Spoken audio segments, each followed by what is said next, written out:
ขอนอบน้อมต่อพระรัตนตรัยแก้วเจ้าสามประการน้อมเอาคุณพระพุทธเจ้าคุณพระธรรมเจ้า คุณพระสังฆเจ้าคุณพระอรหันตเจ้าอริยสงฆ์เจ้าจุตนจุองค์ได้เมตตาแผ่ปรมีมาพกเก่าเกศาพกห่มหักษาครูบาอาจารย์พระมหาเถระพระเถรานุเถระเพื่อนสหธรรมิกสหพรหมจารีทุกรูปทุกองค์ปกห่มหักษาศรัทธาสาธุชนคนดีโยมป่อโยมแม่โยมปี่โยมน้องตั้งหลายติดตามรับฟังรายการสารธรรมยามค่ำตั้งสถานีวิทยุในเครือข่ายคลื่นสีขาวเพื่อชาวประชาสถานีวิทยุ 104.50 เมกะเฮิรตซ์วัดฝายหินซึ่งออกอากาศให้พี่น้องชาวเชียงใหม่ ได้รับฟังวันนี้ สถานีวิทยุของจังหวัดลำปาง 106.50 มีการเปลี่ยนแปลงจากสถานที่ตั้งเดิมที่วัดบุญญาวัดวิหารได้ทำเรื่องขอย้ายไปที่วิทยาลัยสงฆ์นครลำปางจำเป็นต้องมีการเปลี่ยนแปลงคงจะมีการยุติการออกอากาศเป็นเวลาประมาณเดือน2 เดือนกว่าที่จะทำการขึ้นสถานีใหม่ได้เนาะของวัดบรรพตสถิตเปิดสถานีใหม่ก็ยังบ่สามารถจะดำเนินการได้เพราะเนื่องจากว่าช่วงนี้ทาง กสทช.ก็ติดวันหยุด เลยบ่ได้มีการออกอากาศนะสถาอีปออีแม่ตั้งหลายก็วันนี้ตั้งลำปางคงจะฟังได้ทางเดียวก็คือจากตั้งไลฟ์สดเนาะซึ่งวันนี้ก็จะได้ไลฟ์สดให้สถาญาติโยมได้ติดตามรับฟังตั้งลำปางดูจากไลฟ์สดเนาะบอกว่าตอนนี้ออกเรื่องยังไลฟ์สดที่ลำปางนะเดี๋ยวขอเช็คดูสักกำออกเหมือนกันนะไลฟ์สดที่ลำปางก็ยังออกอยู่นะยังติดตามได้อยู่สำหรับคนติดตามรับฟังรายการตั้งไลฟ์สดนะของอาตมาภาพที่จังหวัดลำปางก็ยังทำหน้าที่ ปฏิบัติหน้าที่เหมือนเดิมนะแม้ว่าสถานีวิทยุนะของลำปางยังมีปัญหาอยู่แต่ว่าตั้งไลฟ์สดตั้งการจัดรายการก็จะดำเนินต่อไปเพื่อจะให้สถานีที่เปิดรับสัญญาณบางสถานีอย่างเช่นสถานีวิทยุวัดฝายหิน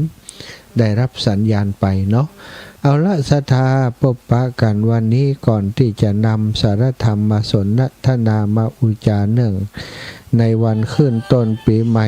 ขึ้นต้นปีใหม่ศักราชใหม่ 2569 ก็จะปาศรัทธาอีปออีแม่ทำวัดสวดมนต์เย็นเสียก่อนที่จะนำสารธรรมมาสนทนาอุจากันต่อไปกราบพระพร้อมกันเนิ่กราบหนึ่งพุทโธเมนาโธ กราบสองธัมโมเมนาโถกราบสามสังโฆเมนาโถ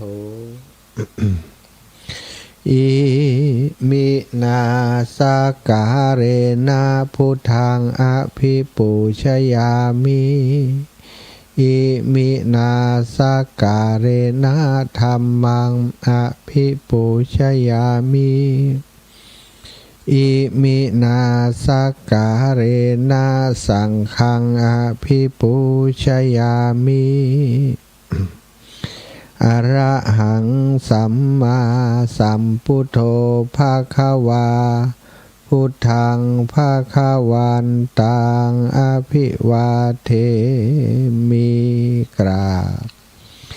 สวากขาโตภะคะวะตาธัมโมธัมมังนะมัสสามิกราบสุปฏิปันโนภะคะวะโตสาวกสังโฆ สังฆังนะมามิกราบ นะโมตัสสะภะคะวะโตอะระหะโตสัมมาสัมพุทธัสสะนะโมตัสสะภะคะวะโตอะระหะโตสัมมาสัมพุทธัสสะนะโมตัสสะภะคะวะโตอะระหะโตสัมมาสัมพุทธัสสะพุทธังสารนังกัจฉามิธัมมังสารนังกัจฉามิสังฆังสารนังกัจฉามิตุติยัมปิพุทธังสารนังกัจฉามิตุติยัมปิธัมมังสารนังกัจฉามิตุติยัมปิสังฆังสารนังกัจฉามิตติยัมปิพุทธังสารนังกัจฉามิตติยัมปิธัมมังสารนังกัจฉามิตติยัมปิสังฆังสารนังกัจฉามิอิติปิโสภะคะวะอะระหังสัมมาสัมพุทโธวิชชาจารณะสัมปันโนสุขโตโลกวิทูอนุตตโรปุริสธรรมสารทิสัทธาเทวมนุษย์สานังพุทโธภะคะวะติสวะคาโตภะคะวะตาธัมโมสันทิฏฐิโกอากาลิโกเอหิปัสสิโกโอปานายิโกปัจจตังเวทิตาโพ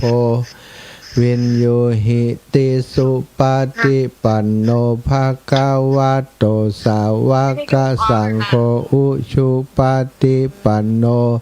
ภะคะวะโตสาวกสังโฆยายะปฏิปันโนภะคะวะโตสาวกสังโฆสามิจิปฏิปันโนภะคะวะโตสาวกสังโฆยัตถิทางจัตตาริปุริสายุคานิอัฏฐะปุริสาปุคลาเอสะภะคะวะโตสาวกสังโฆอาหุนายโยปาหุนายโยทักขินายโยอัญชลิกะระนิโยอนุตตรังปุญญเขตังโลกัสสาติกราบพระพร้อมกันเนอสัทธาญาติโยมตั้งหลายกราบหนึ่งพุทธังวรันตังสิรสานะมามิกราบสองธัมมังวรันตังสิรสานะมามิกราบสามสังฆังวรันตังสิรสานะมามิศรัทธาญาติโยมไหวพระสวดมนต์ทำวัดเย็นสำเร็จเสร็จสิ้นลงไปเป็นที่เรียบร้อยแล้วนะมีคุณโยมโทรมาว่าอาจารย์สถานีวิทยุบ่ออก บ่ฮู้กำเตือว่าเปิ่นปิดสถานีแล้วก็หา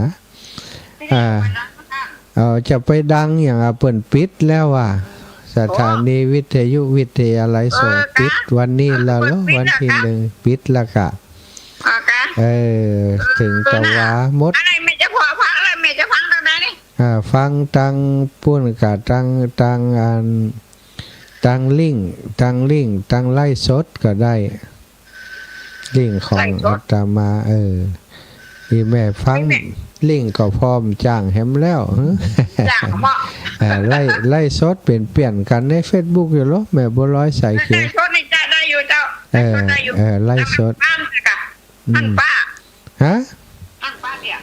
เฉาะก่อนเฉาะเลย แม่บัวลอยสายเขียวเด้อ เสาะหาลิงสดปะเตืออีแล้วเอาศรัทธาอีพ่ออีแม่ทั้งหลาย